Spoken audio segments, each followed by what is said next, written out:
Yeah, I just feel like, it's my time to take the next step in my career. I've been in the UFC for what'll be 6 years in November, so I feel like now's my time. I'm hitting my prime, my peak, and it's a good test for me and good welcome to the rest of the world to say, hey man, I'm here. Is there something you know about him? I mean, you guys trained a little bit together, right? Is there something that you know that you can? I give away my secrets, but nah, it's it's just one of those things, man. Alexi is a formidable opponent. He's done a lot in this sport. He's well respected, so and he has my respect, and like you said, we're friends. And he's just kind of in the way. You know what I mean? I wouldn't fight him if I didn't have to, but just the way the cards and chips fell, man, it's perfect. So that's what I wanted. Nice. Talk to me about that last performance, man. I mean, you've had some ups and downs, right? You struggled to get consistency. That was incredible, right? How much did that mean to you personally to go out there and do something like that? It meant everything because it was exactly how I envisioned it. It's kind of what I spoke into the atmosphere. I wanted to go in there and dominate. I felt like, giving that kid any time to get comfortable in the octagon would have been a mistake on my part. And I also wanted to show the UFC brass that, he don't belong in here with me, and, I got to let them know that. So that's what we went in there and did. You look at this matchup, I mean, it might be a stretch to compare him to Verdum, but I mean, they have submission games, right? Mm-hmm. So, I mean, if people say, well, that didn't go so well for you, what would you say to those people? I would say to those people, I fought Fabricio Verdum on 45 minutes notice, like a beast. And I also will say I was not prepared for that fight, but I've been preparing for Alexi for the better part of 2 or 3 years, if you really want to be honest. And we were in camp for literally 15 weeks. That's how I looked at it, because I fought Sergey.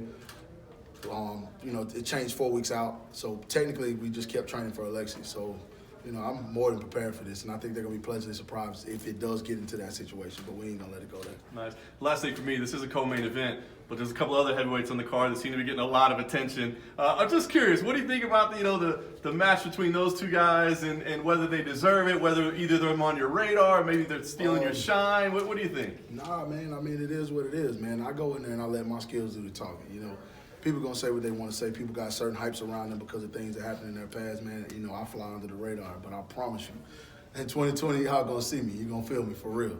So, I let those things play out on their own. I let the UFC make those decisions, and I fight whoever they put in front of me.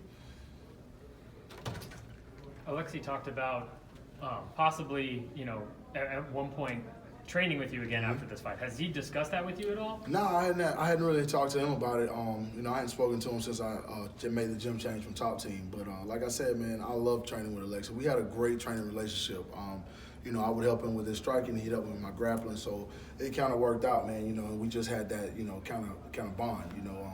That was a language barrier, of course, but when you're training, those things kind of don't even matter. That brings you together when you're on the mat. So. I have my utmost respect for him, but I got a job to do Saturday night. So all that stuff will be pushed aside. We can go have a beer, we can roll and do all that after the fact. But I'm here, with a job to do.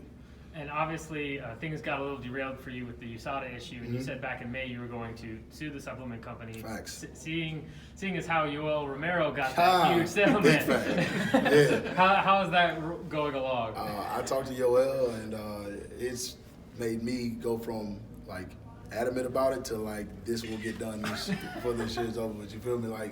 I saw that settlement and I hit him up right away bro, really? That's what we doing now? He laughed about it. He's like, your turn. Just stay focused. Because he knows me, he knows my character, and I think the UFC does as well. So it's something that I'm not concerned about the money. It's my reputation and my character that's on the line. And I've been clean. I've been doing this thing for so long the right way, and for something like that to happen to me at this stage of my career, I'm like, man, come on now. So then you just donate the $21 million to charity because it's not really. Nah, see, I ain't on no Bill Gates yet. Bill Gates can do that. He can donate charitable contributions and all that. I'm gonna donate a little bit. Don't get me wrong, but we gonna, my coach got some visions and goals. You know what I'm saying, and we're gonna do some things together, man. We trying to make this thing big for Alabama, so. That money's gonna go to a good cause to build our state, build MMA, and keep doing what we're doing. Of course, I'm gonna keep fighting when the settlement check hit, but I'm gonna be fighting with a whole lot of back ends. You know what I mean? It's gonna be Gucci everything. You know what I'm saying? So. But you're gonna cover Alexi's beer after when you guys. For sure, I got the tab. For sure. That's my. I'm gonna look out for him for sure. How's it been dealing with the social media blowback on surrounding that whole ordeal? Man, it's crazy because some guys, what I call casuals, they don't really know. They hadn't read the articles. They hadn't done any research on it. They hadn't heard Jeff speak out about it and stand up for me and anything like that. So they just like, I've been getting the little needle syringes on comments and stuff, and I'm like, come on, bro. You know what I'm saying? But then there's like people who really know me and who really follow me, and they come back, and they jump on the case for me, so I don't really have to do a lot of back and forth on social media. I just try to keep my page positive, keep my energy, and everything around me positive, man. We don't worry about the past. We just keep pushing forward.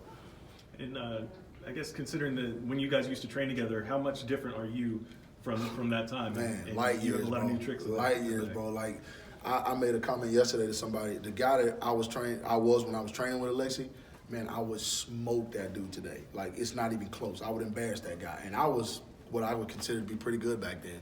So at the end of the day, that was then, this is now.